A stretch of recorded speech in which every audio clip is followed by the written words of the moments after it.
కొత్త కథలు తీస్తే ఎప్పుడో వెళ్ళిపోద్ది. నా నా భార్యని కానీ నా పిల్లల్ని కానీ ఎవరు పోషిస్తారు? నేనే పోషించుకోవాలి, దానికి డబ్బులు కావాలి, పార్టీ నడపాలి. వీటన్నిటికీ రీమేక్ అనేది నాకు కొంచెం ఈజీ దారైంది. సొంత సినిమాలు కొత్త సినిమాలు చేయలేక కాదు, వేరే దారి లేక. నాకు దేశం పిచ్చి, సమాజ బాధ్యత పిచ్చి, సినిమా మీద ఉన్న కరెక్టే. నేనంటే మీకు పిచ్చి.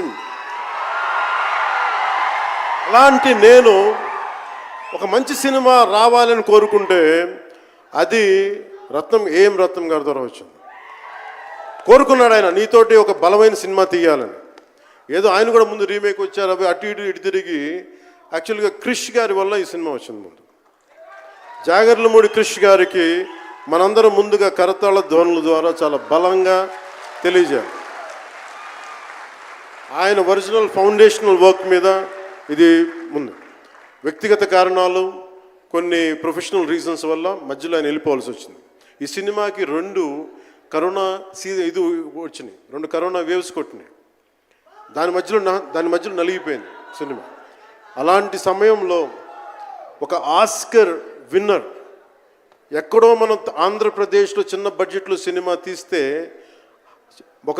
మన బడ్జెట్స్ ఎంత ఉంటాయి? 10 కోట్లు 15. అలాంటి సినిమాల నుంచి సంగీత దర్శకత్వం వహించి మనం పెట్టే నాటు నాటు నాటు అనే పాట ప్రపంచమంతా ఉర్రూతో లూగిస్తుంది అనేది తెలియజేశారు కీరవాణి గారు.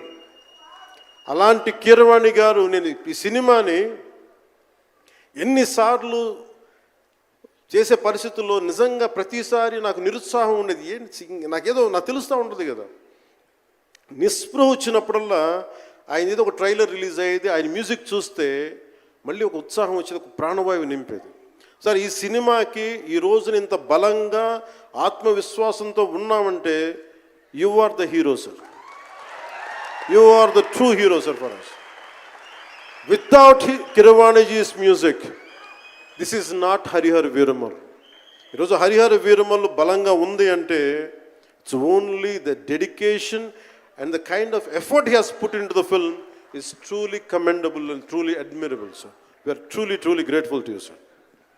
మధ్యలో వారి నాన్నగారిని కోల్పోయి ఆ సమయంలో కూడా మనస్ఫూర్తిగా ఆయనకి ఆ బ్యాక్గ్రౌండ్ స్కోర్ ఇచ్చినందుకు, సొంత తండ్రిని కోల్పోయి కూడా ఇచ్చినందుకు మరోమారు వారికి ప్రత్యేకంగా కీరవాణి గారి టీంకి, కీరవాణి గారి గాయకులకి, వారి రికార్డింగ్ టీంకి, వారి ఇంజనీరింగ్ డిపార్ట్మెంట్కి, ప్రతి ఒక్కరికి నా హృదయపూర్వక ధన్యవాదాలు.